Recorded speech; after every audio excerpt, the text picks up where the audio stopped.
যারা জ্যোতিষশাস্ত্র সম্পর্কে আগ্রহী এবং যারা ডিরেকশনটা চান, যে তাদের কেরিয়ার কোন দিকে যাবে বা তারা কী ধরনের চাকরি পাবেন, এই ধরনের কিছু কিছু সবগুলো ছকে তো সব রকমের একই টাইপের ব্যবসা বা চাকরি, একই ধরনের চার্ট হয় না।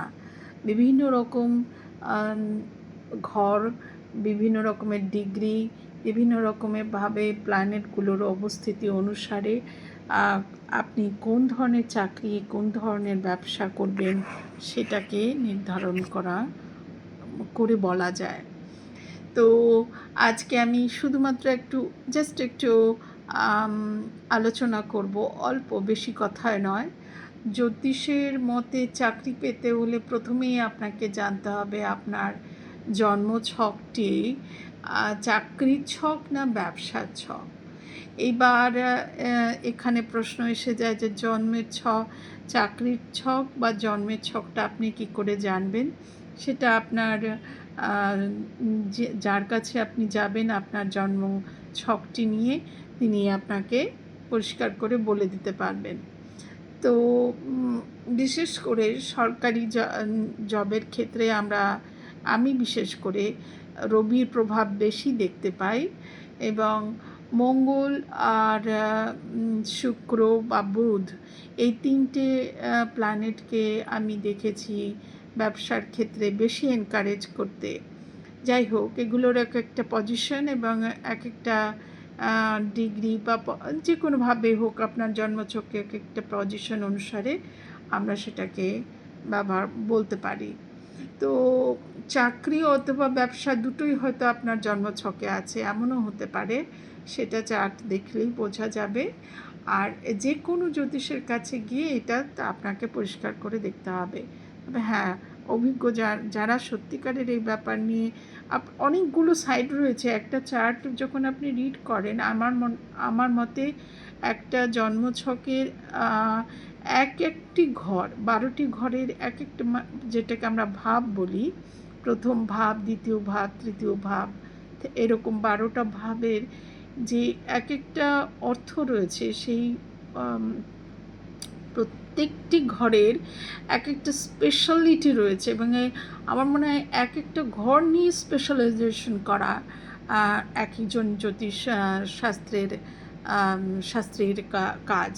আমার মনে হয় একজন এক একটা ঘর নিয়ে খুব খুব বেশি এক্সেলেন্সের সাথে কাজ করতে অভ্যস্ত। মনে করুন কেউ প্রথম ভাব, জন্মের লগ্ন ভাব নিয়ে খুব ভালো পারদর্শী, আবার কেউ হয়তো দশম ভাব নিয়ে খুব পারদর্শী, আবার কেউ হয়তো ষষ্ঠ ভাব নিয়ে এতখানি পারদর্শী যে তারা যেটা বলবেন তার কোনো রকম বিফলে কিছু ঘটে না। এই ধরনেরও প্রত্যেকটা ঘর নিয়ে স্পেশালাইজেশন করা যায়। যাই হোক, আমরা যখন কারোকে কোনো গাইডেন্স দিই, যে কোনো অ্যাস্ট্রোলজার যখন কোনো গাইডেন্স দেন, তখন তিনি সার্বিকভাবে যেটা সামারি করে নিয়ে, যেটা আপনার পক্ষে শুনলে যেটাতে আপনি উৎসাহী হয়ে নিজের জীবনটাকে এগিয়ে নিয়ে যেতে পারবেন, বাস্তবিকভাবে সেটাই আপনাদের বলা হয় এবং বলা উচিতও। আচ্ছা, জ্যোতিষ মতে খুব সহজভাবে বললে, চাকরি চাইলে কিন্তু সঙ্গে সঙ্গে চাকরি পাওয়া যায় না। তার একটা নির্দিষ্ট সময় থাকে, ওই দশা মহাদশা ওগুলো আমাদের চেক করতে হয়। এই সময়ের আগে বা পরে চাকরি হয় না। যদি সুযোগটা আসে, সেই সুযোগে যদি আপনি কোনো কারণে আপনার এই বাধাগুলোও কিন্তু আপনার চার্টের মধ্যেই কিন্তু আগে থেকেই ঠিক করা থাকে। এই যে বাধাটা আসছে, সেই বাধাটা কিন্তু কোনো ইচ্ছাকৃত বাধা না, ওটা আপনার চার্টে আপনার নিয়তিই এনে দিচ্ছে বাধাটা। এইরকমও আছে যে আপনি আপনার কাছে সুযোগটা ওই ওই ওই ওই 2-3 দিনের মধ্যে আপনার হয়তো চাকরির একটা যোগাযোগ আছে, কিন্তু এমন কিছু আপনার চার্টের মধ্যে রয়েছে যে আপনার ওই জায়গাটাতে ওই 2-3 দিনকে ক্রস করিয়ে দিবে এমন কিছু বাধা বিপত্তি সামনে এনে দিয়ে এগুলোও চার্ট থেকেই আপনার জন্মগত চার্টেই আপনি নিয়ে আসেন, কিছু করার থাকে না তখন। তবুও আমাদের জীবন তাহলে কী করে চলে? আমাদের জীবন এই কারণেই চলে যে চার্টে কোথাও না কোথাও কিছু না কিছুভাবে প্রকৃতি তার রাস্তা রেখে দেয়, যাতে আপনার অন্ন, বস্ত্র, বাসস্থান এবং কর্মসংস্থানের ব্যবস্থাটা ঠিকঠাকভাবে আপনার কাছে পৌঁছে তিনি দিতে পারেন। আর আমি মনে করি যে যে কোনো ব্যাপারেই হোক, চাকরি বা যে কোনো ব্যাপারেই হোক, মানুষ যেন কখনো, আপনারা যেন কখনো নিজেদের স্কিলগুলোকে, নিজেদের যে স্কিলগুলো যে আপডেট করতে থেমে থাকবেন না। কতগুলো ডিগ্রি নিলাম, চাকরিটা শুরু করে ফেললাম, চাকরি পেয়ে গেছি ভাগ্যক্রমে, চাকরি শুরু করেছি, অথচ মন বসছে না, তখন ইচ্ছে করে না যেতে, তাও যেতে হয় করে বিভিন্ন রকম বিপদে আমরা ডিলে করতে থাকি, ওটার সাথে অ্যাডজাস্ট করতে থাকি, ফলে কী হয়, রিলেশনশিপের উপরেও প্রেশার পড়ে। এই সমস্ত জিনিসগুলো কিন্তু চার্টের ভেতর দিয়েই ঘটে যায়। চার্টের ভেতরে এই সমস্ত ঘটনাগুলো যে ঘটবে সেটা কিন্তু আগে থেকে চার্টে ওগুলোর সাইন থাকেই। আমরা অ্যাভয়েড করতে পারি যদি আমরা জেনে যাই যে আমরা ঠিক এই 2-3 দিনের মধ্যে আমাদের ঠিকভাবে যে কোনো বাধাই আসুক, অপরচুনিটিটাকে আমাদের গ্রহণ করতে হবে। ওই বাধাটাকে আমরা কিছুতেই সেই মুহূর্তে মানে আমাদের সামনে দাঁড়াতে দেব না। এক মানসিক কনফিডেন্সে নিয়ে আপনাকে এগিয়ে যেতে হবে। আর এটা রইল হচ্ছে চাকরির ক্ষেত্রে আমি বলবো। আর এই সময়ের যে কোনো সময় আবার চাকরি হয়, পরীক্ষিত কয়েকটি যোগ, দশা, অন্তর্দশা বা গ্রহের ট্রানজিট বা গোচর, এ সমস্ত ওই যে বললাম, আপনার চার্টে কোথাও না কোথাও কোনো প্ল্যানেট, কোনো না কোনো ডিগ্রি, কোনো না কোনো নক্ষত্র, এমন কিছু রেজাল্ট আপনার চার্টে থাকছেই, যেটা আপনাকে ঠিক এই বিপদগুলো থেকে বের করে নিয়ে আপনার অন্নসংস্থানের ব্যবস্থাটা আপনাকে করে দেবে। যাই হোক, তৃতীয় এবং দ্বাদশপতির দশা এবং অন্তর্দশা আপনার জন্মছকে যখন আসছে, সেটা ভালোভাবে যদি দেখি, তাহলে কৃষ্ণমূর্তিজি, মাননীয় কৃষ্ণমূর্তিজির কথা অনুসারে আপনার জন্মছকে তৃতীয় ভাব মানে তৃতীয় ঘরে এবং দ্বাদশ ঘরে মানে 12 নম্বর ঘরে কোনোভাবে যদি একটু দ্বিতীয়, ষষ্ঠ মানে দ্বিতীয় এবং 6th house, 2nd house, 6th house আর 10th হাউসের ছোঁয়া, মানে সম্পর্কগুলো তৈরি হয়।